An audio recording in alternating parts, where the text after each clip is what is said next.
ser candidato a deputado, acho que federal. Ministro que levou o ministro do governo Bolsonaro tomar essa decisão de entrar definitivamente para a vida pública e se expor a um pleito eleitoral.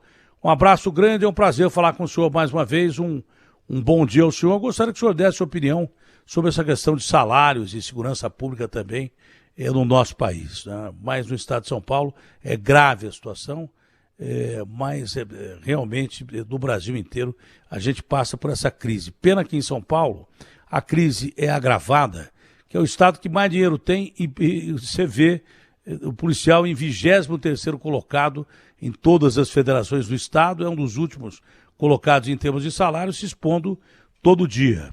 Bom dia, ministro, um abraço grande e sorte na política para o senhor. Bom dia, Datena, um prazer falar contigo, como sempre. Obrigado aí pela oportunidade. Deixa eu começar com essa parte dos policiais, porque isso é uma coisa que eu aqui, do ponto de vista de ciência, tecnologia e inovações, uma coisa que sempre me preocupa e sempre está no meu escopo aqui, na tentativa de buscar soluções para melhoria de sistemas de apoio ao trabalho da segurança pública, né, e o trabalho dos policiais. Do meu ponto de vista, a polícia tem que ser muito melhor equipada, desde sistemas de proteção individual, sistemas de armamento com inovação e também sistemas de inteligência. E isso é possível ser feito. Eu lembro que em 2019 eu cheguei a propor seria uma agência semelhante ao que existe nos Estados Unidos, que é uma DARPA, né, que é uma agência de projetos avançados de defesa e segurança pública, no caso aqui, mas acabou não indo para frente. Mas eu continuo com isso, quem me conhece sabe que eu não desisto fácil, então eu continuo com isso na cabeça, e isso pode, sem dúvida nenhuma, favorecer ou proteger melhor os nossos policiais no trabalho do dia a dia. Eles precisam ser bem equipados. Se você olhar um carro de polícia, só uma comparação simples, compara um carro de polícia nosso aqui no Brasil, compara um carro de polícia nos Estados Unidos, que eles chamam de cruisers lá. Você vai ver como que aqueles carros são equipados, são preparados especialmente para a polícia, com todos os equipamentos e proteções possíveis e necessárias. E a gente precisa ter isso aqui também. Então, eu acho isso aí extremamente importante. A questão do salário é uma coisa que aflige a muitas áreas, né, sem dúvida nenhuma, e essa é uma das áreas essenciais que também precisa ser cuidada. Com relação à minha entrada, vamos dizer assim, agora como pré-candidato a deputado federal para o estado de São Paulo, isso foi uma decisão tomada em conjunto, né, com outros ministros, com o próprio presidente também, e do ponto de vista aqui da ciência, tecnologia e inovações, novamente, é importante que nós tenhamos representantes no Congresso que tenham conhecimento dos gargalos, das necessidades que esses setores e também da educação, que não dá para separar ciência, tecnologia e inovações de educação, que tem no Congresso. Eu tenho notado aqui, né, várias coisas que precisam ser melhoradas, como o marco legal das startups, a lei do bem, a necessidade de criação de uma nova lei de incentivo para o setor de biotecnologia, e assim, são pequenos exemplos de muitas coisas que precisam ser melhoradas no Congresso, né? Precisa ter uma representatividade eficiente, né, na defesa e na criação desses projetos no Congresso. E isso afeta a vida de todos nós, isso afeta a economia, isso afeta o fato dessas leis poderem realmente funcionar, isso afeta na geração de empregos, na geração de recursos para o país, ou seja, e logicamente do Congresso eu também posso ajudar muito aqui o próprio Ministério de Ciência, Tecnologia e Inovações. Então a decisão veio basicamente por isso, a partir do momento de conhecimento das necessidades. Bom, o senhor larga um cargo confortável de ministro, tá? Poderia continuar ministro se o Bolsonaro fosse eleito e vai para um pleito eleitoral. É uma situação para o senhor diferente, mas o senhor é uma figura muito popular, é possível que tenha sucesso na sua nova empreitada. Eu faço votos que tenha. Mas dá aquele certo gostinho de incerteza, né? Acho que é bom isso, acho que é legal. E é legal alguém que nunca foi político, ser político, principalmente um cientista, um astronauta, tá? De repente querer continuar ajudando o seu país num cargo político, mas se expondo a um pleito eleitoral. Bacana isso. Porque normalmente quem entra em política ou tem algum outro interesse ou sai da vida pública. Eu conversei com uma pessoa que durante muito tempo permaneceu na política e que agora está indo para a iniciativa privada porque não roubou e diz que tem que viver de empréstimo da família para poder sobreviver. Então é muito difícil tomar esse tipo de decisão, não é, ministro? Não, sem dúvida. Se a gente for ver em termos de situação confortável, vamos dizer assim, depois de 20 anos trabalhando na NASA, a situação era realmente bastante confortável para mim, como eu estava antes de ser ministro, né, inclusive.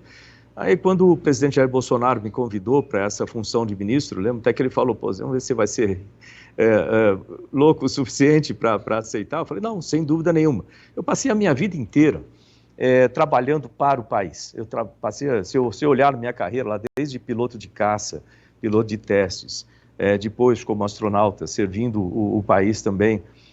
Ou seja, isso não foi diferente. Quando ele me fez o convite, né, para ministro, eu pensei o seguinte, são duas possibilidades, aceitar ou não aceitar, né? E são outras duas possibilidades, o governo dá certo, o governo não dá certo no setor de ciência e tecnologia.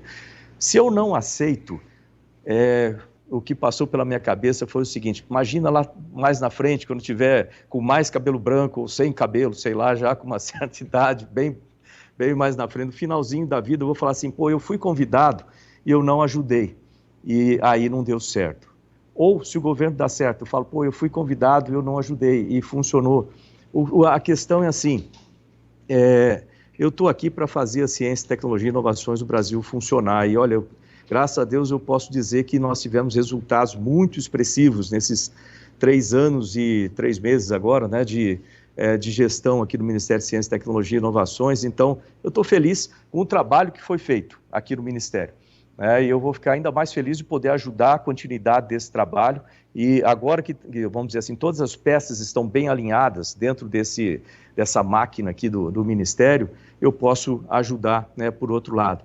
Em termos de ganhos, etc., quem me conhece sabe que eu não dou muita bola para isso. O que me interessa mais é mas assim, propósito de vida é a coisa mais importante. Ajudar o país, acho que é um bom propósito de vida. Bom, um outro candidato importante fez um movimento importante e partiu para a condição de deputado também. Foi humilde, porque ele tinha um bom número de votos para governo de São Paulo.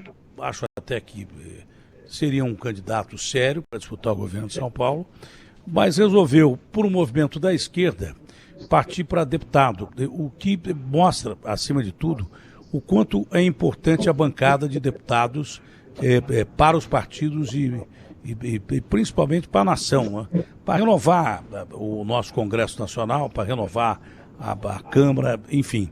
Deputado hoje vale ouro. E o senhor entra nessa categoria de uma disputa muito importante. O Boulos ontem, que nos deu entrevista, tomou essa decisão. Não, sem dúvida, um congresso forte, vamos dizer assim, um congresso que tenha consciência dos problemas do país e trabalhe para resolver os problemas do país, é essencial para a vida de cada um de nós aqui, brasileiros, que a gente paga imposto, a gente quer ver resultado das coisas. Quando você viu aí tanta luta aqui com relação ao orçamento, vou dar um exemplo só, orçamento de ciência e tecnologia, e também é a mesma coisa para a educação e outras áreas importantes.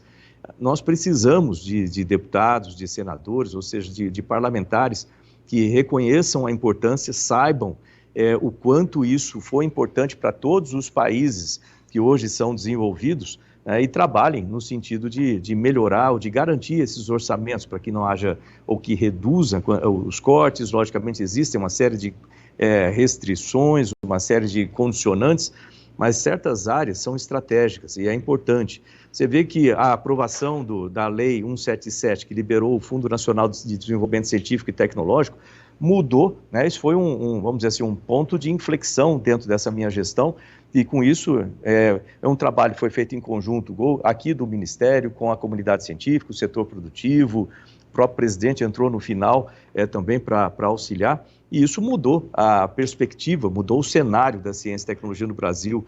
Isso significa aproximadamente 5 bilhões a mais para possibilidade de investimento em projetos estruturantes do setor por ano.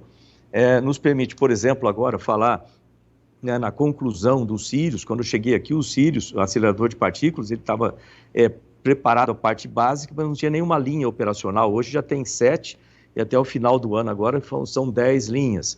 Nós temos agora a construção do laboratório de biossegurança 4 ali colado com o Sirius, que vai ser uma estrutura única no planeta. Inclusive tem vários cientistas internacionais que vão vir trabalhar com a gente por causa disso. Amanhã estou liberando, por exemplo, 80 milhões para a inteligência artificial. Nós também já colocamos editais de 180 milhões para parques tecnológicos, 50 milhões para centros de inovação, 100 milhões para a estrutura de laboratórios em universidades, centros de pesquisas. Nós temos também, agora, recentemente, essa semana, também vou lançar mais 11 milhões para a área de fertilizantes, que é uma coisa importante também, desenvolvimento disso, mais 80 milhões lá com 50 laboratórios na Amazônia. E aqui eu poderia passar um tempão falando de coisas importantes que têm sido feitas. É um trabalho feito do Ministério com a FINEP, o CNPq, ajudando o desenvolvimento do país. Essas coisas são importantíssimas, né? Todos esses recursos são investimentos que dão retorno rápido, retorno garantido e alto para o país. Bom, ministro, boa sorte dessa sua candidatura. Eu não tenho dúvida nenhuma que o senhor é um candidato forte, é uma pessoa muito conhecida e que presta interessantes serviços ao país, ótimos serviços ao país, não só na condição de ministro do Bolsonaro, mas antes disso, como o senhor já disse aí na sua história. Abraço grande, é bom, legal ter gente honesta na política e que quer dedicar parte da sua vida ao país. Abração ao senhor, saúde, e dê um abraço ao nosso querido Andreoli, que deve estar com o senhor ainda aí. Abração. Obrigado, Datena, obrigado, um abraço aí para você, tudo de bom, um abraço aí para São Paulo. E vamos uma luta nova aí como pré-candidato, então, a deputado federal de São Paulo. Obrigado.